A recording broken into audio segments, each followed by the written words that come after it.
Hey everyone, this is Nick from LEO Combatives, and you're listening to the Mega Talks podcast. You're driving along the highway and you see the black and white police car there. You look down at your speedometer and you realize that you're going to 55, but you don't know what the speed limit is. And police officer pulls out, turns on these lights, and you discover you're in a 35 mile per hour zone and you're significantly over the speed limit. On today's episode of the Mega Talks podcast, I'm going to be talking about radar.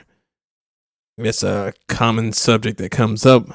Lots of questions get asked about radar to police, and in court, several questions come up. Today is just kind of give you a basis of what radar is and how it's supposed to be operated. Radar, if you don't know, is an acronym, and it means radio detection and ranging. That means it uses radio signals to detect an object and uses a Doppler shift to make certain calculations within the radar, and which gives you your speed readings.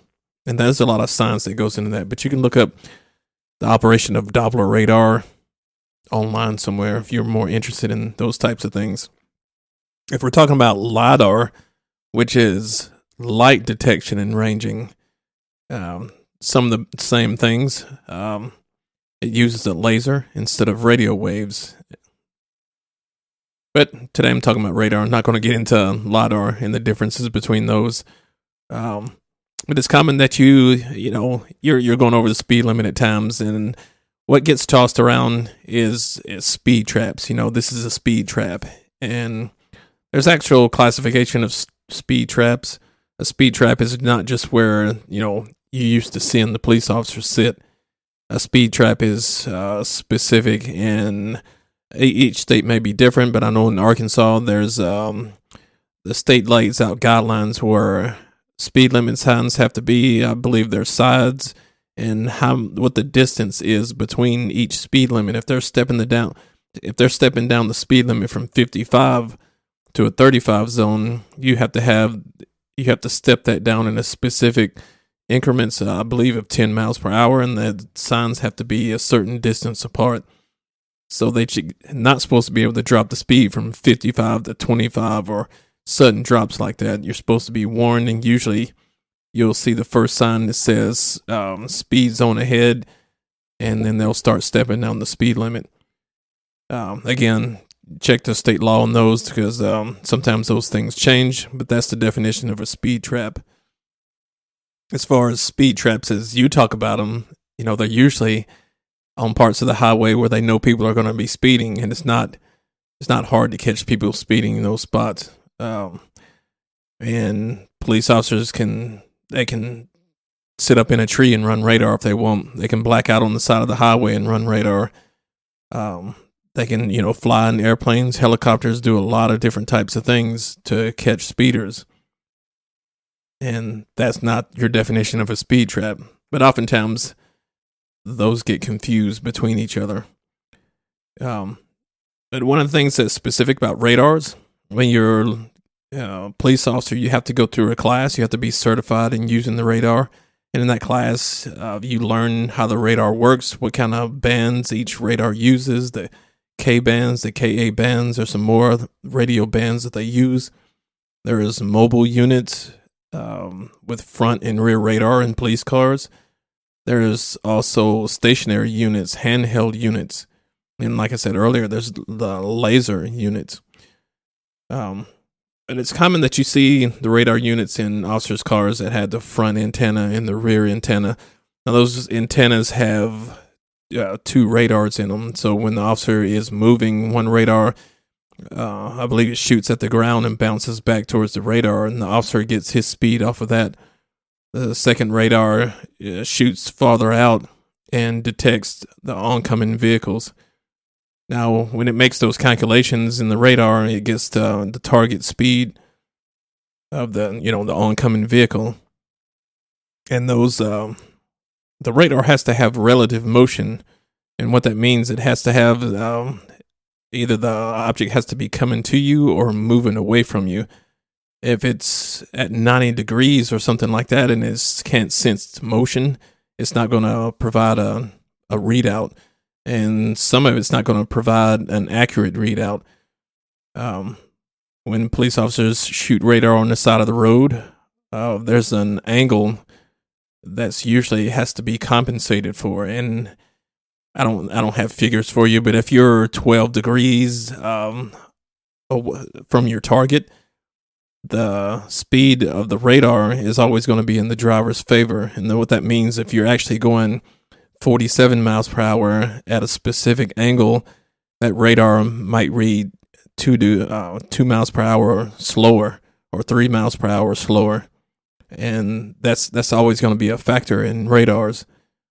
So when you're speeding along and you're clocked at 17 over, it's possible that you probably were going 20, but you always get the benefit of the doubt on the radar and the observation. Now, one thing when the officers go through these classes, they have to go out and they have to observe vehicles. They have to observe vehicles while they're moving in another vehicle, and they have to observe vehicles while they're stationary on the side of the road. And what they have to do, they have to make all these, readings on the vehicle, and they have to guess how fast the vehicles are going based on their observations. And you go through so many of those and you're going to get good at it. It's just like anything else. You put in enough reps, you're going to get good at it. And in the classes, they want you to come within 5 miles per hour of the target speed. If you don't hit that target speed, you don't get certified. And you have to go take the class again. Some classes are going to vary from state to state, and I believe most of them are similar, but the length may vary of the classes. So it's one thing they have to do is make those calculations. Now I talked about moving radar. Stationary radar, it just uses one of the antennas to shoot out there. It doesn't have to make as many calculations because the police officer's car isn't moving. So there's just there's going to be relative motion there. And don't forget your angle error. That's actually called cosine angle error for you guys that want to go look it up. And one of the other things, police officer's radar has to be calibrated. And what that means, once a year, a tech will come in and they'll make sure that the radars, the tuning forks, the antennas, and everything are properly within calibration of each other. If they're not, they don't get certified. If the tuning forks aren't present with the radar, they don't get certified. And what tuning forks are is they check the inner workings of the radar. Now, when you're in this class and you're the officer, you are supposed to check that calibration. And if you're being specific, you log that calibration check with your radar log or with the dispatcher, but you need a log of it somewhere that it's been checked. It needs to be, it can vary. It needs to be checked that day. Some people do it before and after they write a ticket. That's probably the best times to do it. So if you guys are looking for something in court, you can ask those questions. But if the tuning forks aren't certified and they bring them to court, the ones they used, you have reasonable doubt that you can get. But you have to have that paperwork, and the officer has to have their certification paperwork where they completed the class. And I know Arkansas certifications last about 5 years, and you have to get refreshed. I'm not sure if they've changed that or not. But every 4 or 5 years are up, you got to do a refresher class. Now, as far as operation of the radar goes, the officer, when they work in traffic, is what a lot of people call it, running radar, as you may call it. First thing you need to do is observe. You're observing traffic, and if you're running radar, you're usually looking for the speeder. You need to identify your target. And you just don't ride around with the radar on all the time. That's not something you're supposed to do. Some people probably do it. But in this process, you need to observe, identify your target, and in your mind, you estimate the speed. Now, the radar is just to confirm your estimate of the speed. And if it's not within 5 miles per hour, then you had a bad observation. So the radar is there for confirmation of your speed estimate. Now, one thing about when you're certified with radar and you have that certificate, you can write tickets where you observe people speeding. You don't need the radar. The radar is just a confirmation. So there is a thing about writing tickets on an observed speed where you estimate that mile per hour. Sometimes you don't. Sometimes you may estimate the mile per hour, but you write them a separate ticket. Maybe it's a careless, maybe it's an unsafe, depending on a city ordinance or what jurisdiction that you're under. And when you observe these cars, the radar does specific things. It'll give you a tone. And, you know, I've seen and I've worked with younger officers that they come out of the class and they say, we don't have to use the tone. They never taught us how to use the tone, but I'm one of these firm believers in using a tone, because that radar, when it jumps out there, if you don't have a tone to confirm it with, you can actually be hitting the car that's behind it. You can actually observe a car at the similar speed, and it give you a reading of the car maybe in front or the car behind. But it takes an accurate observation to put 2 and 2 together to know which car that it's accurately clocking. So your tone on your radar is going to also tell you the range. It's going to tell you how strong of a signal it's getting. You will turn that radar on sometimes and you'll get that tone that's kind of fuzzy, or maybe you get that tone that's kind of high, kind of low, and bouncing around. That means you don't have a clear reading. Now, you may have a good observation, but for whatever reason, sometimes that radar may not pick it up. One thing that radar does, or the radio waves do when they jumping out there, that cone of the radio signal is, I believe I can't remember, I think it's 3,000 feet. It's something like 100 and something feet wide. So it can hit a lot of different types of objects that's either on the side of the road or the car is moving in the road.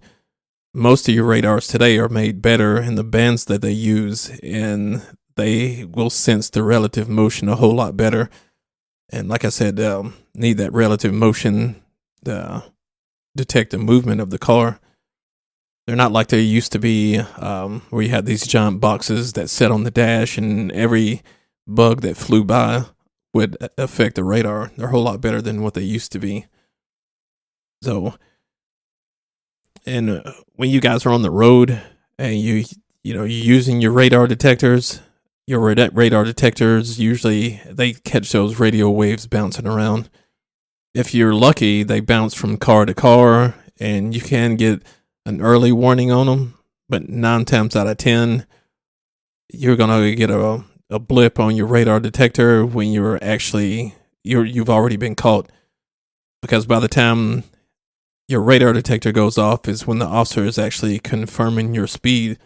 He's already observed you speeding, and you just have to take in mind there's a few seconds lag of the observation that the officer does, and then the time that he turns on the radar and then locks the radar.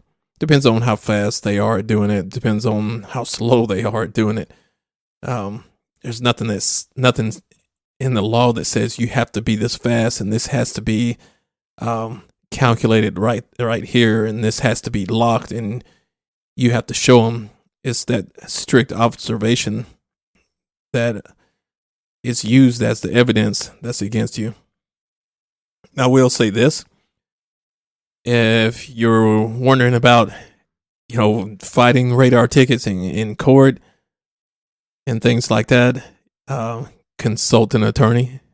Don't take anything that you hear on this podcast and use it as evidence to dispute a ticket in court.